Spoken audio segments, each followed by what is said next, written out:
I'm Shannon. And I'm Holly, and this is a Girls Gone Curious podcast, where we talk about things that make us curious.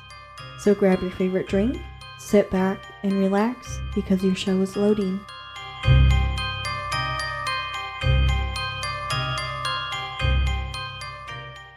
Today's episode includes the following trigger warnings: mentioning topics of sexual assault, bodily harm, strangulation, suicide, and murder.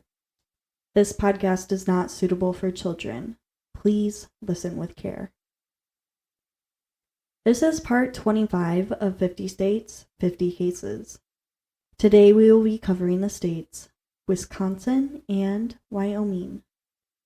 We do apologize if we say any of the names or places wrong in today's cases.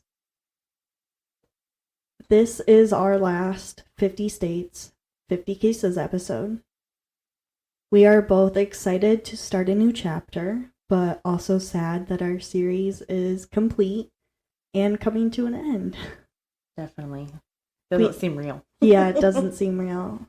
We do have other stuff planned, and probably at the end of this episode, we might talk about it a little bit, or we might talk about it in our next episodes, which will be Reddit stories. But we'll kind of explain what we're going to move on to. Today's first case will take place in the state of Wisconsin. Alisha Bromfield was born on August 28, 1990, in Joliet, Illinois, to parents Sherry and James. Alisha has 4 siblings: Brianna, Luke, Chase, and Colton. Alisha was a loving and kind person. She loved her family and friends very much. Alisha, at the age of 16, would get a job at Home Depot. She was a hard worker and wanted to do a good job. She would continue to work there until she was 21. Alisha graduated in 2008 from the Joliet Catholic Academy and then would begin her college path to getting a degree in forensic science at Western Illinois University. Alisha was enjoying her time at college with friends, and during her senior year at the university, Alisha would become pregnant. She was nervous and excited. She honestly couldn't wait to be a mom. Alisha was almost 7 months along and only had 1 semester left, and she would be graduating. Her friends and family were so excited for her, as she was about to add an exciting chapter to her life. Alisha had told her family and friends that her baby was a girl and her name would be Ava Lucille. Only Brian Cooper had other plans to make sure she wouldn't give birth to her baby girl or graduate college and land her dream job. Cooper, 36 years old, was the regional manager for the Home Depot that Alisha worked at. Alisha got the job there when she was 16. When she became pregnant, she decided to stay there because she liked that she would be able to take the winter off after she gave birth to her daughter. Cooper and her were friends. Friends being that sometimes Cooper would tell Alisha to stop at his house and let his dog out for him, and she would. So they weren't very close friends. Alisha would tell her mom and best friend that sometimes Cooper would demand things, and if she hesitated, he would threaten to fire her. He would demand things like coming into work over doctor's appointments, checking on his dog, hanging out, those kinds of things. His sister's wedding was no exception. He told Alisha that she had to come with him to his sister's wedding the weekend of August 19th, 2012. Cooper said if she didn't go, he would fire her. What the fuck? Yeah. And I'm assuming it's because he was 36 at the time, she was 16. I mean, not at the time of the wedding. She was 21 at the time of the wedding, but he was very controlling of young females. More of like, you better do as you're told or you're out of here. Mm-hmm. The wedding was near Sturgeon Bay in Wisconsin. Alisha agreed to go because she wanted to keep her job to help support her baby. The wedding was 4 hours away from home. Alisha's mom, Sherry, was worried about her going because of the circumstances. Alisha told her mom it was just for one night and the whole bridal party was staying at the resort, so everything would be fine. The morning of August 19th, 2012, Alisha called her mom and told her and Cooper were in fact not at the hotel that the bridal party was staying at. Cooper had reserved a room at a different hotel farther away than where he told Alisha, the Sand Bay Resort. They had gotten into a fight. She was packing and they would be leaving soon. Cooper, however, was supposed to walk his sister down the aisle and he was okay with leaving also because Alisha was leaving. What the fuck is wrong with this person? Mm-hmm. Sherry told Alisha she should call his sister to let her know that they were leaving. Sherry would text Alisha asking how it was going, and Alisha would say that everything was fine and they were actually going to stay and go to the wedding. So clearly he must have done some more. Or was this him texting it? Yeah, very true. Could have been. Cooper walked his sister down the aisle, and after the reception, Alisha and Cooper went back to the room. It was stated that when they got back to the room, Alisha was so exhausted she just got into bed and fell asleep right away. Cooper did not. It was stated that throughout the day he was drinking. He continued to drink after they got back to the room. He would leave the room, grab a drink and cigarette, and then come back into the room and pace.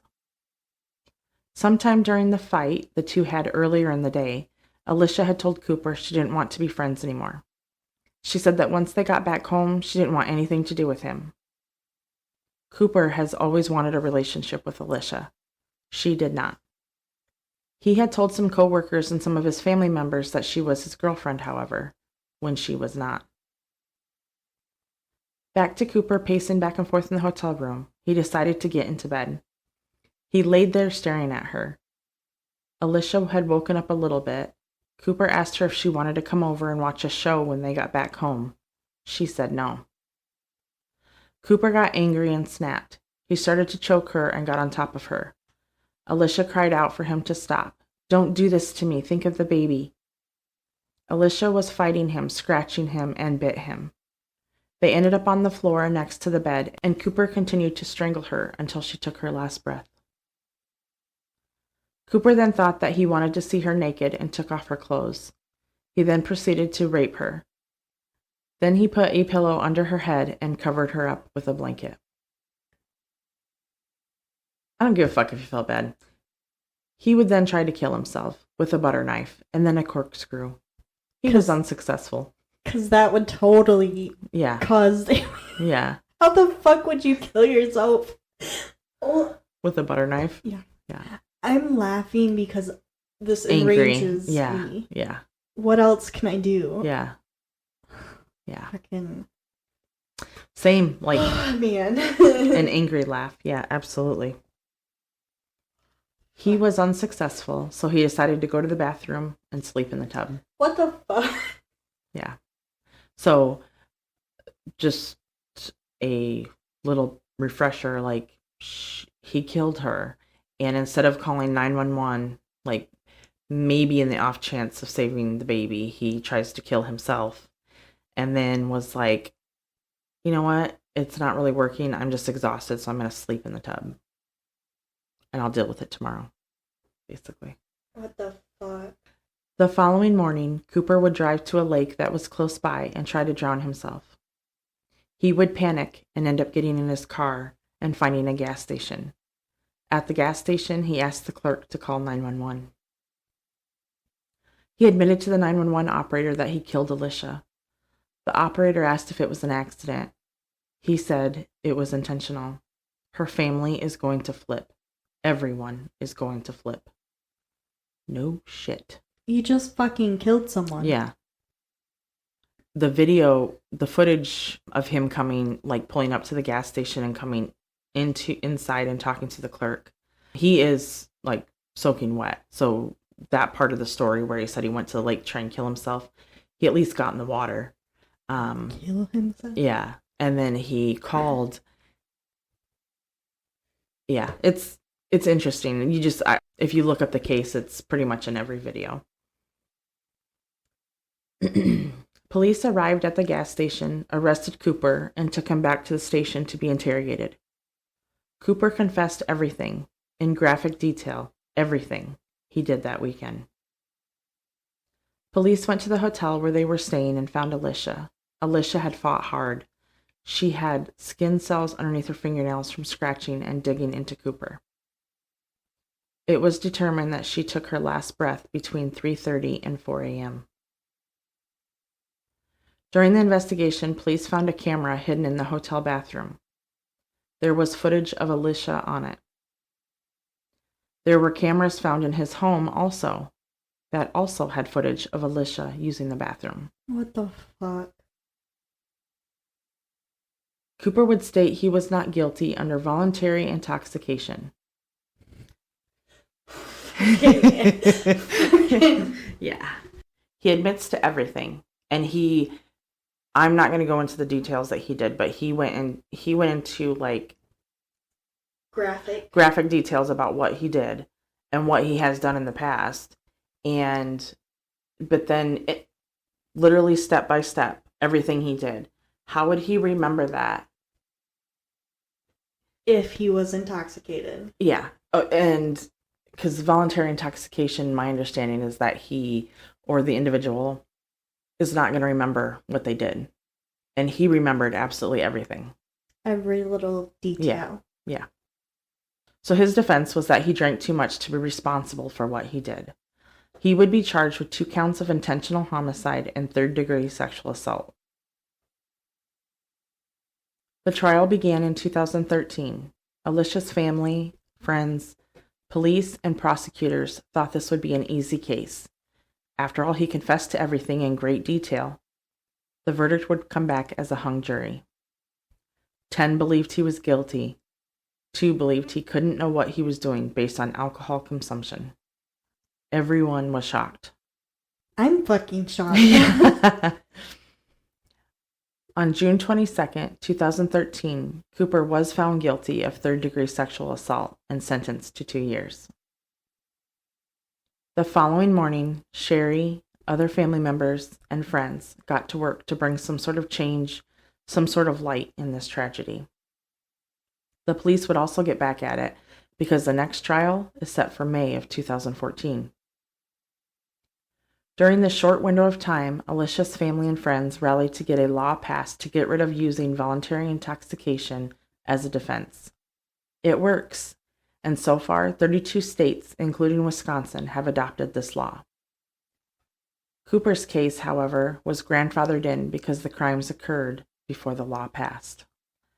Information would surface that Cooper had hurt his previous girlfriend. Cooper admitted to tying his ex-girlfriend up when he wanted her to talk to him. His ex never pressed charges. She never told anyone. Cooper actually relayed this information to the police. The detective asked him if he'd ever hurt anyone before, and he said his ex-girlfriend, that he would tie her up because she wouldn't listen to him, or she wouldn't talk to him, so he would tie her up until she talked to him. I've run out of words to say besides what the fuck and what the fuck. Yeah. In May of 2014, Cooper was found guilty and sentenced to 2 life sentences without the possibility of parole. He was also ordered to pay $8,000 in restitution to the state of Wisconsin. Sherry would begin the process of a wrongful death lawsuit against Home Depot USA, Inc., Grand Service, LLC, and Grand Flower Growers, Inc. So Grand Service, LLC, and Grand Flower Growers, Inc. are part of, at least from what I could tell, it's part of Home Depot, but it's like the garden center. But it's all part of Home Depot. All 3 agreed and approved for Cooper to be the regional manager of the garden center department. The company knew about his sexual harassment history and still placed him into that role. Cooper would sexually harass, verbally abuse, and physically intimidate female subordinates. There are statements from past and current employees stating Cooper had called them a slut or a whore, including Alisha. There are statements that employees were worried about retaliation because nothing was ever done about it, so they would quit. The claim also states that Home Depot failed to respond to any complaints and to protect female employees. Other employees, both past and present, have made statements of their experience with Cooper. This is an ongoing investigation and to my knowledge has not yet been set for trial. So a little side note, Jessica was also a young girl who was employed at Home Depot. Cooper had fixated on her, and it was alleged he made comments about his genitals to her and was rubbing up against her. Jessica had informed the group leader, and the group leader told her that other employees made complaints too about Brian, and the group leader herself was also uncomfortable around him and working with him. So Jessica quit. Why didn't the group leader do anything about it? Yeah, exactly. When Jessica quit, that's when Brian became focused on Alisha. Multiple times, Cooper referred to her as his girlfriend. He would call her a bitch, slut, whore, and not just in front of other employees, but in front of customers. There are statements that Cooper would try to control her time when she wasn't at work, and he would deny her a lunch break if she was meeting with somebody, especially if it was a man. What the fuck? Yeah. He called and texted her all the time. He wanted her to attend business trips, share hotel rooms, that kind of thing. The argument is that the companies were responsible for his behavior because it was known even at the senior management level and nothing was ever done about it. His behavior was reported multiple times. Alisha had told her group leader she did not want to be alone with him, and yet he remained as her supervisor. There was information that Cooper was ordered to take anger management classes, but he never completed the courses. The story that I got was that he had confronted human resources about the requirement, and he was still ordered to attend the classes, but he never went, and Home Depot never followed up with it. What the fuck? The court also took into account the time frame leading up to the wedding and after the wedding. Cooper asked Alisha to attend his sister's wedding. She said no. He told her he was going to fire her or cut her hours back if she didn't go. So she went. Cooper ended up killing Alisha on that trip. The judges in the appeals court were disturbed by the facts and the details in this case. Judge Hamilton is quoted as saying, Cooper was not on the defendant's premises when he killed Alisha, nor did he use their chattels. But he used something else the defendants gave him, supervisor authority over Alisha. He threatened to fire her or reduce her hours if she did not go with him to his sister's wedding. He thus threatened to take what the Supreme Court calls tangible employment actions. He could do that only because the defendants made him Alisha's supervisor. The amended complaint recounts how Cooper's behavior escalated, from private inappropriate comments and touching to workplace retaliation, to continual harassment and monitoring, and finally to public outbursts, verbal abuse, and physical intimidation. Hearing such evidence, a reasonable jury could easily find that the employers could and should have foreseen that Cooper would take the small further step to violence. So, it is going to be heard in court, as unfortunately I have not seen if a trial has been set yet. I couldn't find any information on that, so that will be another update. But this case infuriated me. It's infuriating me and has the constant what the fuck. Yeah. I don't understand. One question is when you were talking about the wedding in the hotel, I wrote down, were they staying in the same room together? And then you basically pointed that out. Yeah. And next to it, I said, what the fuck? Yeah. Yeah, so Cooper had told Alisha one thing, that they were staying at a hotel with the entire bridal party. So when she told her mom this as well, and her best friend. Then when they get up there, she finds out that obviously wasn't the case, and it was 4 hours away, which was farther away than what Cooper had told her. And then she finds out that they're staying in not only a different hotel, but they're staying in the same room with one bed. Yeah, that's fucking fucked up. Mm-hmm. And the thing is, did he force her into that room? Did it actually go the way that he's saying it went? Or was it worse? I mean, like, is he leaving out more information that is just as horrid as what he said? Yeah.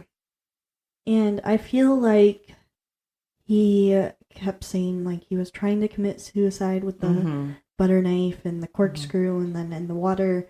I feel like that was him just trying to make people feel bad for him. Yeah.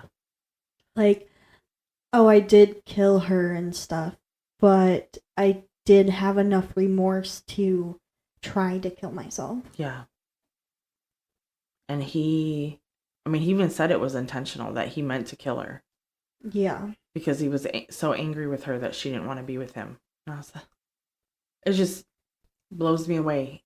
I believe it was Sherry that said, if the girlfriend would have came forward before, could it have changed the outcome in some way? Because maybe he could have been arrested at that time. I don't know what the extent of her injuries were with him. Yeah. But she was probably like, fuck you, I'm out. We ain't doing this. I'm not blaming anybody or anything except for the piece of shit. But if it was my kid, there was no way in hell I would let my kid go to the supervisor's wedding. Yeah. There's plenty of other jobs out there. I don't know if Alisha told, like, her mom everything. Yeah. I can't imagine she did. Probably not. I mean, we were both, everybody's been that age. You don't tell. Yeah, you don't tell your mom everything. What you're doing or what's going on. Yeah. Unless you're, like, really, really close and you tell each other everything. Yeah. I don't have any thoughts or questions on this case, just because it just really pisses me off. I mean, I'm glad justice prevailed in this instance. Yeah. And I hope but it's so stupid that there was a hung jury. Yeah. 2 people couldn't. Yeah. And when he said he literally intentionally did it. Yeah. And even crazier is the detective said that it was 2 women. What the fuck? That believed that it was that case because he was so intoxicated that he didn't have control of his actions. Yeah. Even if he didn't have control of his actions, he still did it, and he still needs punishment. Absolutely. The other thing I had a question about is, how did he not get charged with, like, abuse of a corpse? So that's what he got the 2 years for. Okay. So he did get charged with that. So at least he was still in jail for part of his criminal activity. And so that gave them time to investigate further and put all the pieces together for the murder trial. Is that what 3rd-degree sexual assault is? I believe so, yeah. Okay. That's what confused me a little bit. Yeah. So, 3rd-degree sexual assault is non-consensual sexual contact, obviously. But it includes having sexual contact with someone who's mentally incapacitated or using force or a threat of force. Is that different than assault of a corpse? I don't know, because I thought, is that why? Because maybe Wisconsin's laws are... Because didn't he say he sexually assaulted her after? Yeah, literally right after she died. Because then that to me is considered assault of a corpse. Yeah. But I don't know Wisconsin's laws on that. Yeah. I'm not sure if there's changes in the laws or not. But yeah, sexual assault of a corpse can be 1st or 2nd degree sexual assault, and he got 3rd degree. That confuses me. Are you kidding me? What? They didn't ban having sex with a corpse until 2008 in Wisconsin. What the fuck? Yeah. So you could have sex with a corpse and not face any Apparently. penalties? What the 3 fuck? men were accused of digging up a corpse so one of them could have sex with it. What the fuck? I don't even know. I'm done with the internet today. Yeah. And we got one more case to go through. So yeah, I'm not sure why they chose to, because he could have got first or second degree. Yeah. But I don't know when that came into effect. I'm just curious about it because, I mean, he got life in prison. Yeah. So, without parole. Yeah. But it just seems like it would be More than 2 years. Yes. Yeah. And I don't know if they were I don't know if there was a deal made or some sort. I didn't see anything like that. So maybe there was a deal for it, a plea deal. I don't know. Yeah. That's pretty much all the thoughts and questions I had. Except for, what the fuck? Yeah, that's pretty much where mine's at. I don't understand. This might be a case I might be thinking about for a minute. I think the thing that's making me think about it a lot is it's probably something that could be prevented. Yeah. With all of the, I kind of wonder, how everybody has a file with employers. So I kind of wonder how thick his file was. Yeah. And if it was even written down. True. Yeah, they might not even written it down. They might not have even reported anything. Yeah. Especially if they weren't actually doing anything. Fucking bullshit. Agreed. Today's second case will take place in the state of Wyoming. On September 24th, 1973, Becky and her sister, Amy, were running an errand for their mom. They were asked to pick up a few groceries from the local mini mart, which is just a local grocery store. Their mother would later get a call from them saying that they weren't home yet because they had a flat tire. Amy would tell her mom that 2 nice men were going to give them a ride home. They would never see Amy again, and Becky's life would be changed forever. Rebecca, also known as Becky Thomson Brown, was born on June 19, 1955. She was described as a smart, sweet, and popular girl. She had a love for caring for children, especially the ones in her neighborhood. Many would say she would do anything for them. Amy Elise Burridge was born on November 16, 1961. She was Becky's half-sister. Amy was said to be a tomboy and almost always had her hair in pigtails and with bows. Playing in multiple sports like baseball and volleyball. She was the type of girl that just wanted to be one of the boys. Amy was also said to be a hothead and a ball of electricity. One time when she went to the dentist, and she went into the back to get her teeth checked, like the normal stuff you do at the dentist, her mom waited in the waiting room for her to finish. A little while later, Amy came running out to yell for her mom, and the dentist followed. Amy had bitten the dentist on the knuckles. However, as she grew up, she would realize her mistakes and apologize for anything she did wrong. Becky and Amy lived with their mom in Casper, Wyoming. In 1973, Becky was 18 years old and Amy was 11 years old. Like I said earlier, on September 24th, they both went to the local grocery store to get a couple things their mom asked for.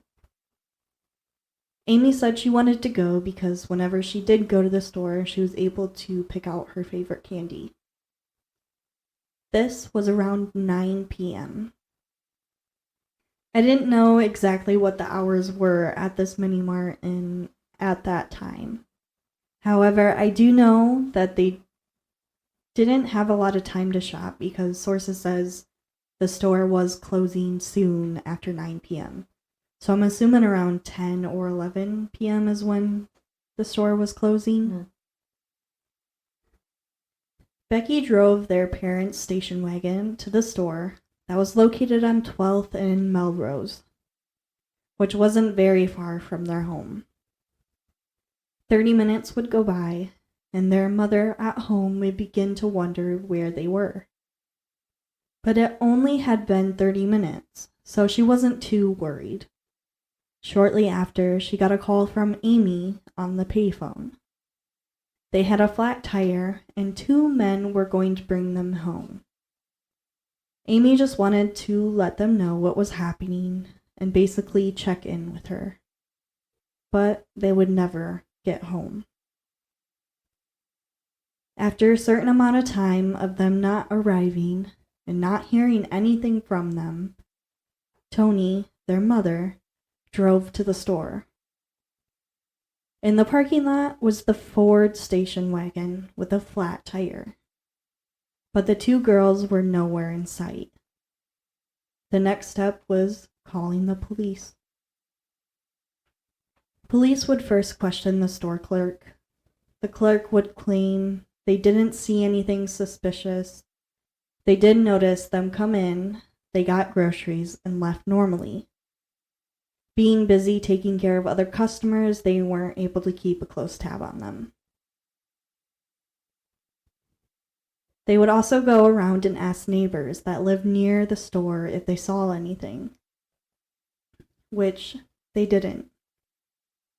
People who were there did come forward and mention that they did see the 2 girls, though. Some of these people were husbands waiting for their wives to get done shopping. Most of them said they saw the girls come out of the store with groceries, but then didn't see them after that. Not only looking at the store, but also in the area, police weren't finding anything. It was like they were just gone. The next morning, police would receive a call. 2 elderly folks, Mr. and Mrs. Staes, were on their way to go fishing when they found a young girl near Fremont Canyon Bridge, which was about 35 miles from Casper. A girl was slumped on the side of the road, half naked from the waist down. She had dried blood all over her. She said that she had been sexually assaulted and thrown off the bridge along with her sister. What the fuck? They had to carry her to the car, and when they got somewhere with a phone, they called 911. The couple said they saw flesh coming out of her hip. Oh my God. She was taken to the Natron County Memorial Hospital. By this point, you can probably guess who the woman was. It was Becky Thomson. Doctors said she had multiple pelvic fractures and a swollen eye. Her pelvis was fractured in 5 different places. Even though she was badly hurt, the whole time she stayed wide awake and conscious. She was able to talk to the police and describe what happened and who had done this. The first man she described as skinny, dark hair, and crazy eyes. The second man was described as fleshy, pale, greasy, which is just disgusting way to... Mm-hmm. Both of them reeked of alcohol.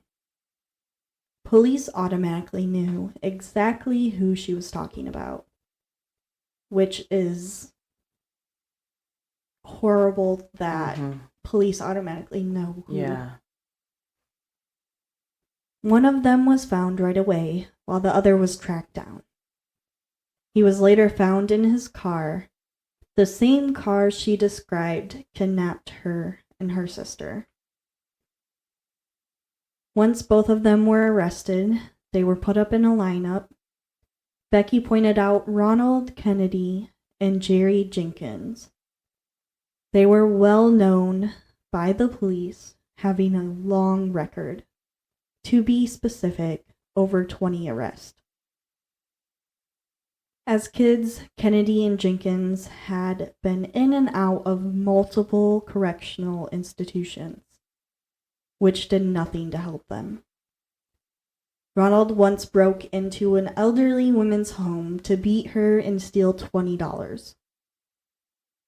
In 1968, Jenkins helped Kennedy's older brother, Jim, sexually assault a 19-year-old girl who was Jenkins' ex-girlfriend. Jim was convicted because the victim testified against him. However, it was so hard for her to get through the first testimony against Jim, she couldn't do it again at Jenkins' trial, leading to only Jim being convicted and Jenkins was set free, basically. Such bullshit. Yeah. Jenkins would then decide to team up with Kennedy to commit more crimes, which again was Jim's brother. Mm-hmm. Becky recalls the events of what happened to go like this. They went to the store like planned, came out with groceries, and then she noticed the tire was flat. She was instantly irritated at the sight of it because she had just changed the tire to the spare one not too long ago. So with the spare one being used, she didn't have another tire to replace it. Two men would come up to them in an Impala saying they could help. There was a gas station not too far from the store, and they would go to see about fixing the tire. They drove off, but before Becky and Amy knew it, they were already back. It didn't seem like they really went to check it out because they came back so soon. So it seems like they kind of just drove a little way and then basically came back. At the time of the return, Amy was making the call to her mother, telling her what was going on. When Amy came back out to the car, one of the two men was threatening Becky with a knife, telling her to get into the car or they would kill her.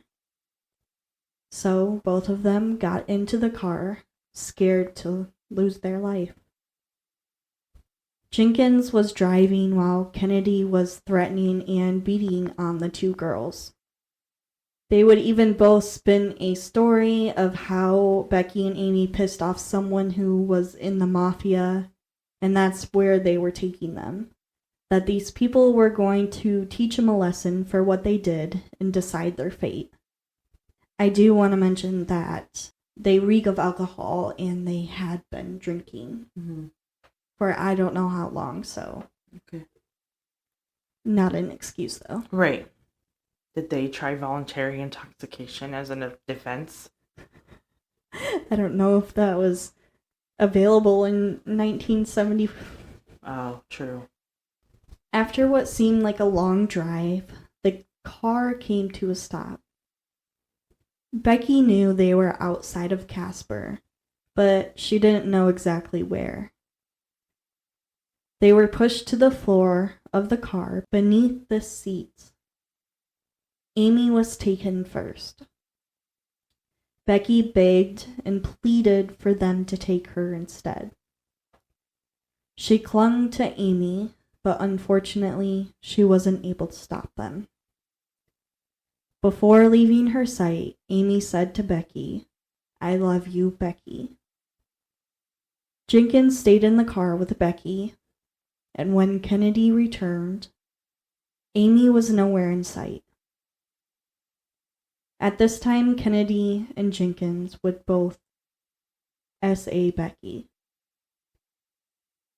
And the only thing she could think was thank God Amy wasn't in the car to see it. After the assault, Becky asked if she could put her clothes back on. They said she could put them back on, but she wasn't allowed to put her undergarments on.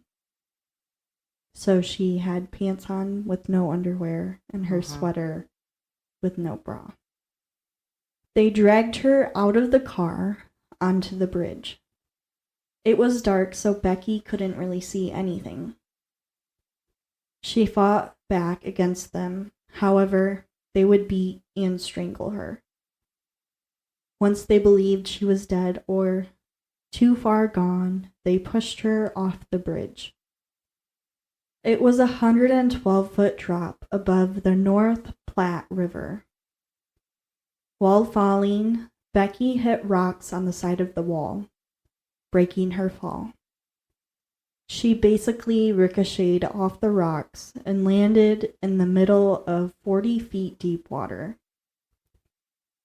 The cold water jolted her awake, causing her to swim ashore.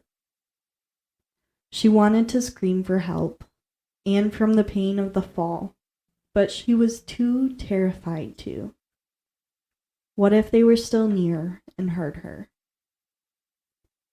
Becky decided to wait it out in 30-degree weather. To wait for the sunrise before she started making her way to the road, which was up a big hill of ragged rocks. At this time, Becky came to realize that Amy was most likely dead from the same fall she just fell from. Damn. Believing the sun was rising, Becky began climbing up the hill and out of the water. During this time, it was actually a false sunrise, so the sun wasn't actually over the horizon yet, which is like a natural phenomenon that happens. As she was pulling herself out of the water, she felt like she couldn't move her legs, and her body weighed hundreds of pounds. As she was pulling herself out of the water, her pants were weighed down by something making them come off. With just her sweater covering her, the bottom half of her bare body was dragging across countless rocks and rough surfaces, creating multiple cuts and scratches. Once on the side of the road, she used parts of her hair to cover her body so it didn't look as bad in hopes someone would stop. And that's where the couple would find her. Those poor kids. Amy's body was found by divers in the river. The autopsy showed that she hit her head in the water and died instantly. She fell in a shallow part of the river filled with rocks. Her body sustained multiple rib fractures, a collapsed left lung, and hemorrhaging soft tissues around her heart. When Kennedy was arrested, he claimed, Let me have, 5 minutes. Just 5 minutes. With him. Just 5 minutes. That's all I need. Oh, my God. Pieces of shit. Yeah. I didn't find if Amy was sexually assaulted too. Mm-hmm. They didn't mention that, but I'm assuming she probably was. But I hope she wasn't. Yeah. I don't know how long the period was between Kennedy taking Amy and coming back to the car. Yeah. When Kennedy was arrested, he claimed he had nothing to do with any of it. That they had the wrong guy. and he would help them find the right guy. Which is complete BS. Yeah. On the other hand, Jenkins confessed almost immediately. They also brought in his Impala he was found in. In the car, they found blood and hairs of Becky and Amy. They also found a knife that matched the cut in the tire of the station wagon.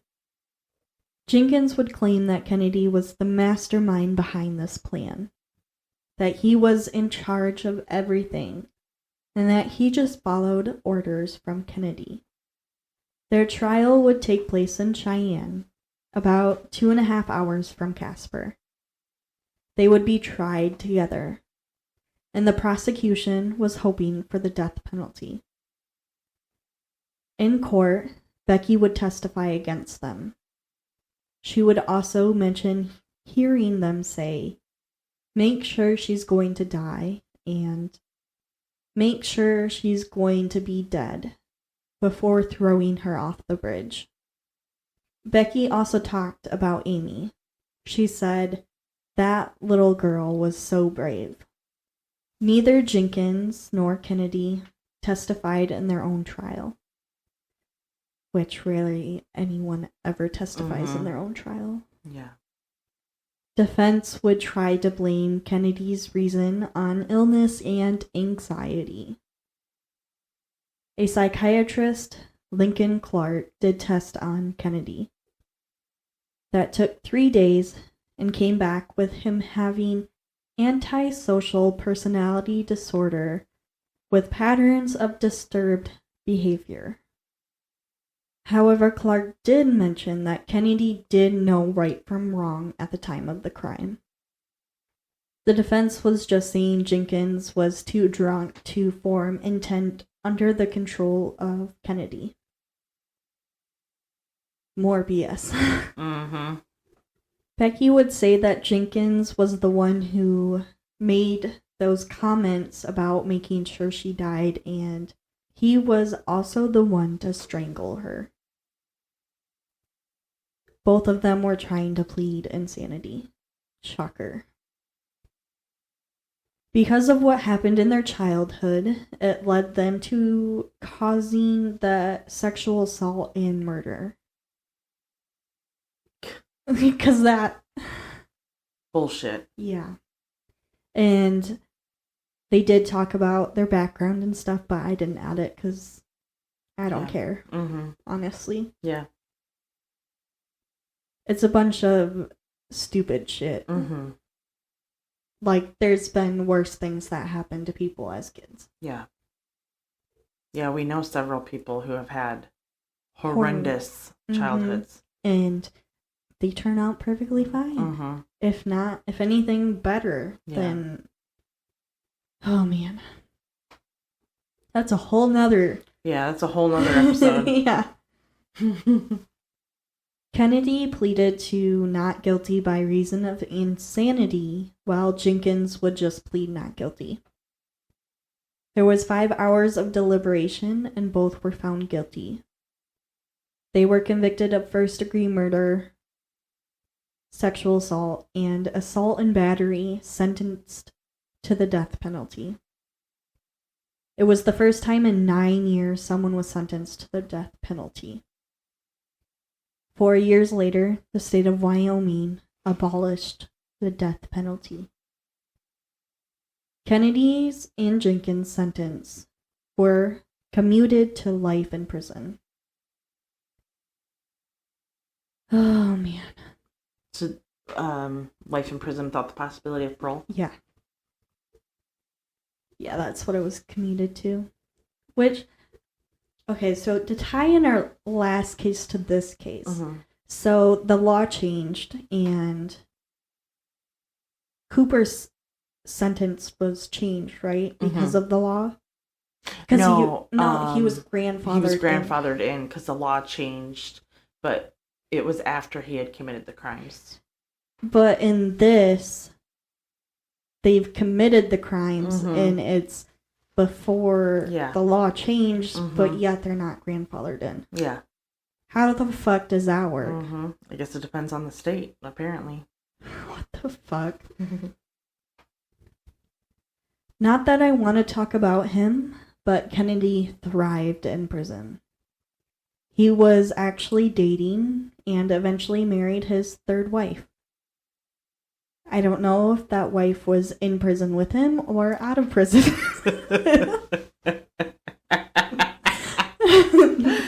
I kind of raised an eyebrow with that one, but... Yeah. Don't know that fact for sure, but...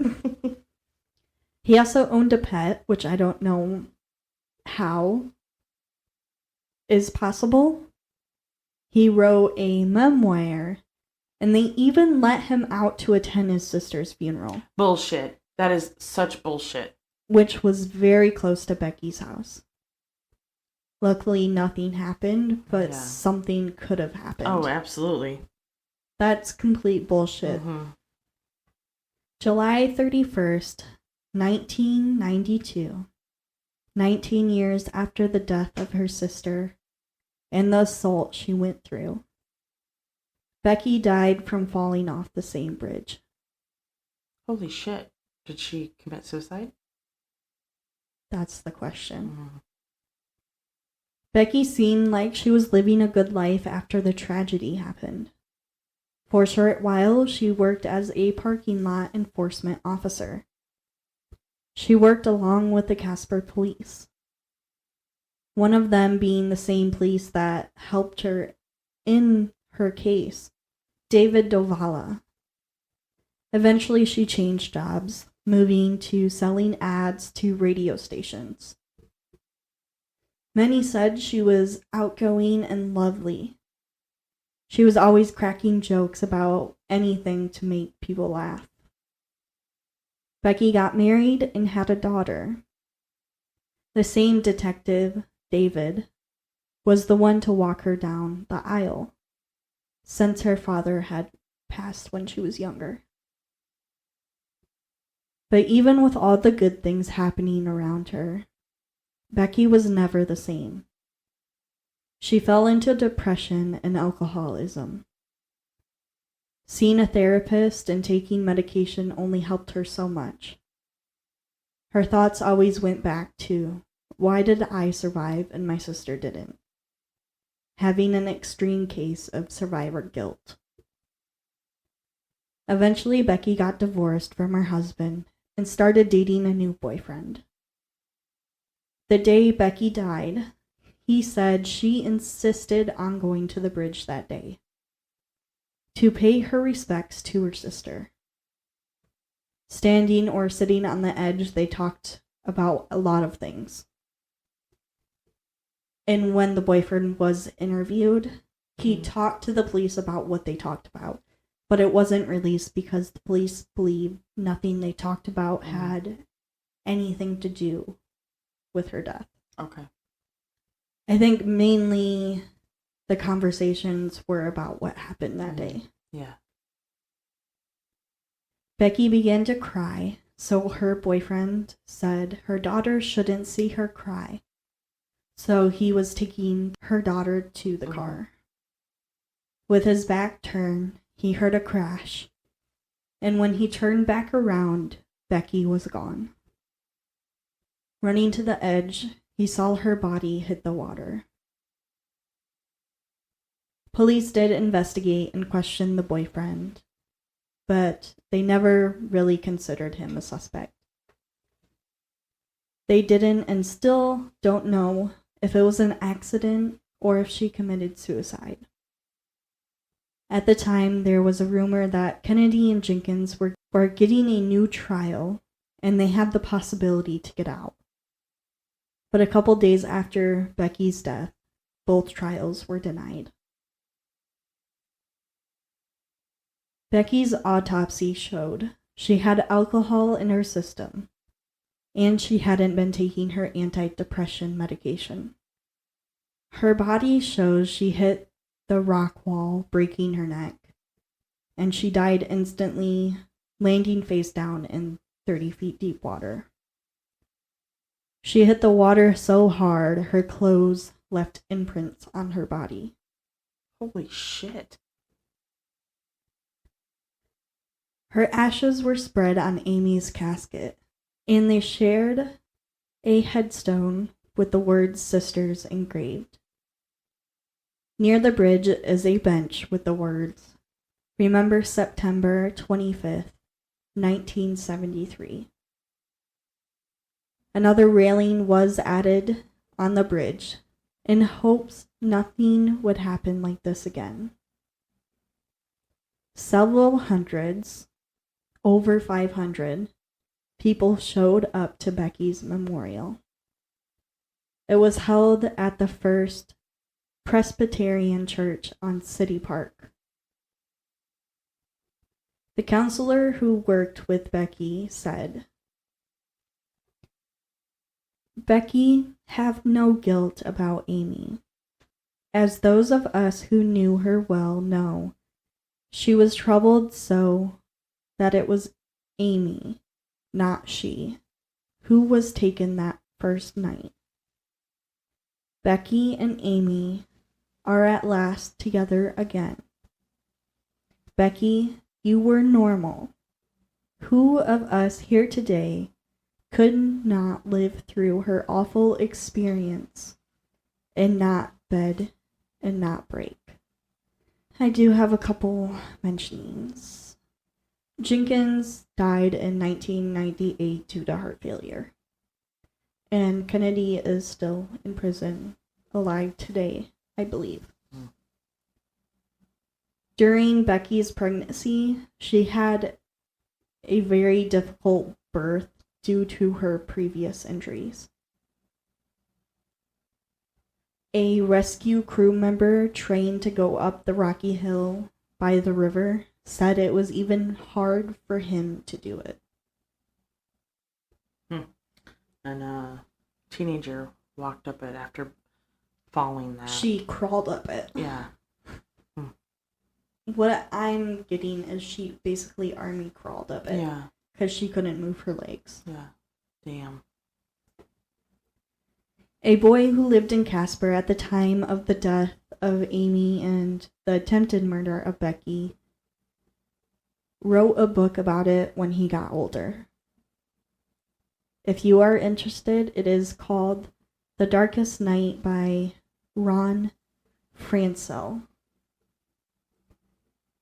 And I do believe this guy also went into prison and interviewed Kennedy as well. And what makes me not want to read it is basically that, but he says that Kennedy is very manipulative, and he said he felt like he was beginning to like him because of the manipulation. Yeah. So both of them had a record, a very lengthy record.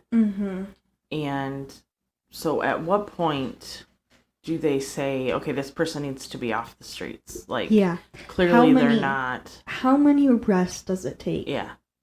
So they each had a rap sheet. One had a rap sheet over 20 crimes on there. Yeah. Like, I don't know if it was 20 arrests combined or if it was each. Yeah, that's absurd if it's to me. Each, that's... Yeah. Well, and then the one guy, Jenkins, got away with sexually assaulting a woman because she couldn't go through testifying again. Yeah. Which is such bullshit. I mean, not that she couldn't testify. I totally understand that, and I 100% get that. But that he got away with it, and that was... Yeah, he didn't get anything because the girl couldn't testify. Yeah. Why didn't they try them together? So stupid. But then he probably would have only got like a couple years and he would have gotten out and reoffended. Yeah. I just listened to a story of this guy who he had mental illness and stuff, but that's not an excuse. Right. He went to jail like 3 times. Went to prison like 3 times for robbing and sexually assaulting girls. And he would get out, reoffend immediately, go back in. Get out, reoffend immediately, go back in. Oh my God. Get out. And then it seemed like he had the probation officer and all that. And it seemed like he was doing what he was supposed to be doing. So they let him basically get off probation early. And that led to him murdering someone. Yeah. And how many times does someone go in for sexual assault and then they get out early? Right. I think there needs to be harsher punishments. Yes. Agreed. I'm still stuck on that. How didn't Cooper get sentenced for the abuse of a corpse? Yeah. Like, longer. Yeah. Only 2 years? Mm-hmm. I'm still stuck on that. Yeah. And we're on a completely different case right now. Oh, man. I feel horrible for what happened to Amy, what Becky went through. Yeah. And then her life was never normal. No. And I'm not blaming the boyfriend whatsoever. I'm not. I totally understand him. He was probably thinking, like, you don't want your daughter to see you breaking down. I get that. I'm going to take her to the car. But he knew she was on that brink. Yeah, I don't think, like, I mean, I don't know if there was anything he could have done differently in that instance. I honestly don't know. And I'm not blaming him. I'm just saying, like, I don't know. Make sure she's on solid ground. Yeah. Because I don't know if they were, like, sitting on the rail. Yeah. They were, like, over the rail. I don't know exactly. Yeah. She was also had alcohol in her system. So if she wasn't committing suicide, did she accidentally slip because she was intoxicated? Yeah. We don't know. It's just really sad. Yeah. And a lot of the people in the town said, as Becky, like, after everything, as Becky was, like, trying to move on with her life, a lot of people said that mentally she died with her sister that day. Yeah. We picked horrible cases to go back to back. They're all horrible. They're all horrible, absolutely. But we always seem to pick, without knowing, seem to pick cases that are... Well, both of ours are sexual assault, strangulation. Yeah. Yeah. Oh, man. Older men. Gross. Fucking disgusting. Only thing, yours is 2012 and mine was 1970. Yeah. 73, I think. But that was pretty much all the questions and mentionings I had that I could think of. Yeah, I don't have any more. The only other thing I had was, and you answered it with the tire. Because I was like, there is no way, like, they had to have... Yeah. Somebody had to have slashed the tire.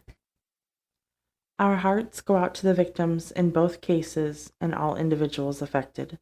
With that is our last 50 States, 50 Cases episode. Thank you so much for listening, and on our next episode, we will give a preview for our next series, sort of. If you have any questions or comments, you can find us on Spotify, YouTube, and Instagram at GirlsGoneCuriousPodcast. Until next time.